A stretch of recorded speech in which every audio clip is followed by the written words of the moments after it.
یاد کیجیے طائف کی وادی کا دلخراش منظر، جب شریر اور آوارہ لڑکے ایک شخص کو پتھر مار مار کے اتنا لہو لہان کر دیتے ہیں کہ اس کے سر سے بہنے والا خون اس کے جوتوں تک پہنچ جاتا ہے۔ تکلیف کی شدت سے بلبلا کر میرے حضور جب آسمان کی طرف نگاہ بلند کرتے ہیں تو رحمت خداوندی کو بھی جوش آتا ہے، اور جبریل امی اللہ کا پیغام لے کر حاضر ہو جاتے ہیں کہ اگر آپ کہیں تو ان دونوں پہاڑوں کو آپس میں ملا دوں اور یہ قوم اس میں دب کر نیست و نابود ہو جائے، مگر قربان جاؤں اس ذات پر جو فرماتے ہیں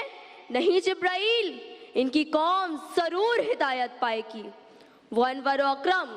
یاسین، طٰہٰ، رحمت للعالمین آپ صلی اللہ علیہ وآلہ وسلم کی ذات ہے، جنہوں نے سسکتی چیخوں کی پکار سنی، روتی آنکھوں کی زار سنی، بیواؤں کی فریاد سنی، یتیموں کی آہو پکار سنی، جن کے آنے سے عرب میں نکھار آ گیا، جہالت کا گھٹا ٹوپ اندھیرا ختم ہو گیا، عورتوں کو وہ سایہ رحمت ملا کہ ان کو دنیا میں ہی عورتوں کے حقوق سے مالا مال کر دیا گیا۔ آپ آئے تو دنیا نے دیکھا کہ جس بستی سے حضور کو تنگ کر کر نکالا گیا، اسی بستی میں جب آپ آج فاتح کی حیثیت سے داخل ہوتے ہیں تو صرف اور صرف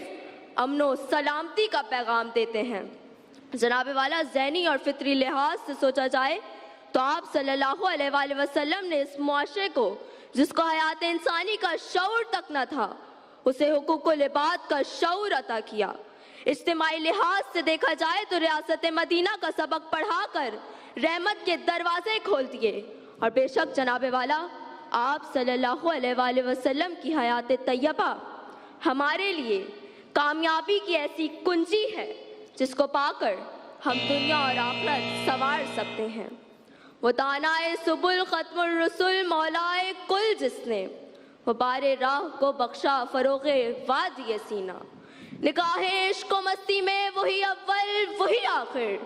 وہی قرآن وہی فرقان وہی یاسین وہی طٰہٰ۔